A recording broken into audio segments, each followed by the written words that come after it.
this is Mr. Alice, and today I'm going to read you a nonfiction story, and we're going to focus on text features. So before we read the book, I'm going to go through the book and talk to you about all the different text features inside the book. So let's get started. Plants in their habitats. That's the title. So usually when you open up a nonfiction book, the first thing you're going to locate is the table of contents.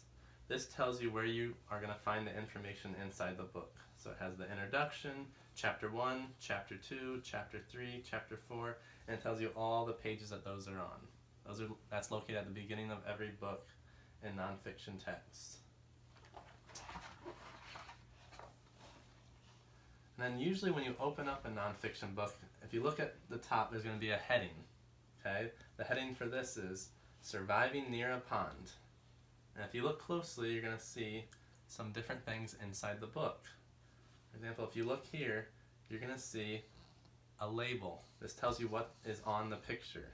So it says tall, strong leaves. That's what's on the picture. If you look at the bottom, there's a caption. Cattails survive near this pond. That tells you more information about the picture. Over here, there's more labels and captions. I'm not going to read this yet, but if you look closely, one of the words is not like the others. This word is darker and bigger than all the other words. That means that it's important. Okay? That's called a bold word. If it's bigger than all the other words, it's called bold. Okay? It means it's an important word. And then usually if you flip to the end of the book, it's going to have a glossary. A glossary tells you what the important words mean. Those bold words, it tells you the definition of those. Then at the very bottom is the index.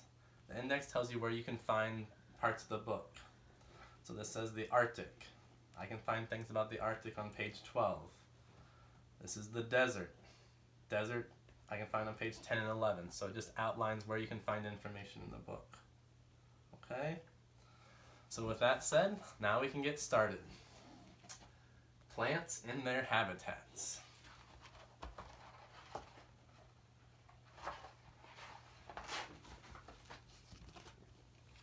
So again, if you look at the top, there's the heading. This is the introduction.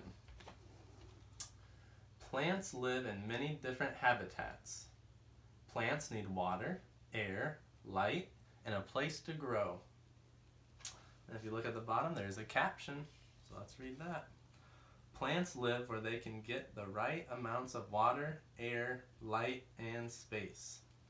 So you can see in the picture they're not all in the same area. Okay, this is more of a desert. These plants are near the water, and then these are in a forest.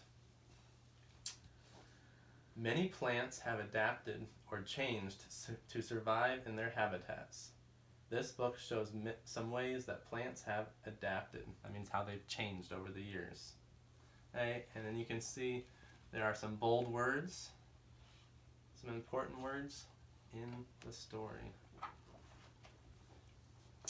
Chapter 1, Surviving Near a Pond. That's the heading. Plants that grow in and near ponds must be able to get the water, sunlight, and oxygen they need to survive. Cattails have parts that grow above and below the water. Okay, we already talked about labels. Okay, it's labeling the picture. Cattails survive near this pond. That's just telling you about the picture. The underwater roots absorb water, nutrients, and oxygen. The tall, sturdy leaves above the water absorb sunlight and oxygen. These are water lilies, a lotus, and water platters. These big water platters can get a lot of sunlight. So it's just telling you about the picture. Chapter 2, Surviving in a Tropical Rainforest. And that's the heading. It's telling us that the plants are going to be about the rainforest. A tropical rainforest is a very warm and wet habitat with many plants. The canopy layer of the rainforest blocks most sunlight from getting to the forest floor. Okay, there's another bold word, sunlight. I'm telling you these are vines, and the caption says, these vines have adapted to get the sunlight they need to survive. Vines have special roots that help them climb trees to get more sunlight.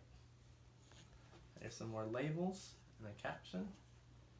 It's talking about the picture.